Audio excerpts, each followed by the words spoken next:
এবার আসাম সরকারের NRC notice পেলেন তুফানগঞ্জ 2 নম্বর ব্লকের শালবাড়ি 1 নম্বর গ্রাম পঞ্চায়েতের বাঁশরাজা গ্রামের বাসিন্দা মমিনা বিবি। জানা গেছে ফরেনার্স ট্রাইব্যুনাল 9 ধুবড়ি আসাম থেকে এই এনআরসি নোটিশ পাঠানো হয়েছে তাকে। জানা যায় প্রায় 40 বছর আগে আসাম রাজ্যের আগমনী এলাকায় বিয়ে হয়। জন্মসূত্রে এই বাঁশরাজা এলাকার বাসিন্দা মমিনা বিবি। 1.5 বছর এই আগমনী এলাকায় ছিলেন মমিনা বিবি। এরপর স্বামীকে নিয়ে তিনি চলে আসেন তার জন্মস্থান এই বাঁশরাজা গ্রামে। এখানেই বাড়ি করে থাকতে শুরু করেন তিনি। তার স্বামী ছিলেন কৃষিকাজের সাথে যুক্ত। এখানেই 2 সন্তানের জন্মও হয় তার। এরপর তার স্বামী তালাক দিয়ে চলে যান। পরবর্তীতে এই বাঁশরাজা এলাকারই আরেকজনের সাথে বৈবাহিক সম্পর্ক স্থাপন করে মমিনা বিবি। বর্তমানে 2 ছেলেকে নিয়ে এখানেই বসবাস 60 বর্ষীয় ওই মহিলার। এনআরসি নোটিশ পাওয়ার পর স্বাভাবিকভাবেই তিনি আতঙ্কিত বলে জানান।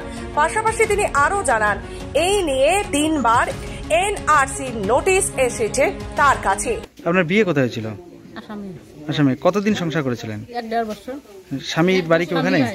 হ্যাঁ, স্বামী এখানে এসছে। স্বামী নিয়ে এখানে আছি। তখন স্বামী 2 বছর হওয়ার পরে তখন স্বামী একবার তালাক দিয়ে চলে গেছে। আপনার এখানে কারা কারা পরিবারে কে কে আছে এখন? এখন আমার 2 ছেলে আর আমি। 2 ছেলে আপনি? আবার বিয়ে করছি।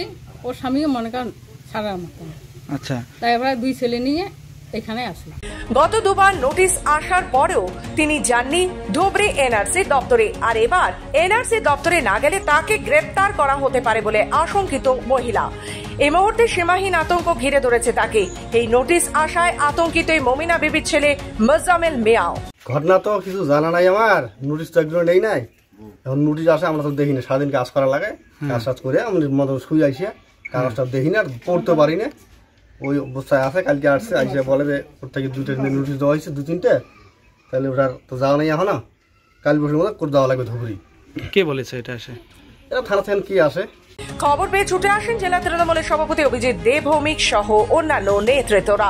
এভাবে আসাম সরকার এই বাংলার মানুষকে হেনস্থা করছে তা কোনোভাবেই মেনে নেওয়া হবে না বলে এদিন স্পষ্ট জানিয়ে দেন কোচবিহার জেলা সভাপতি অভিজিৎ দে ভৌমিক। তো বাইরের রাজ্যগুলোতে যারা পরিযায়ী শ্রমিক দেখে দেখে যারা সংখ্যালঘু পরিযায়ী শ্রমিক তাদের উপরে টর্চারিংটা বেশি হচ্ছে।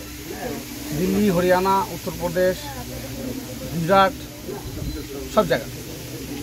এবং এটা তো আমাদের মাননীয় মুখ্যমন্ত্রী দেশ জুড়ে এবং দেশের পার্লামেন্টের ভেতরে আমাদের এমপিরা সব জায়গায় বাংলা জুড়ে এটা আমরা সরব হয়েছি।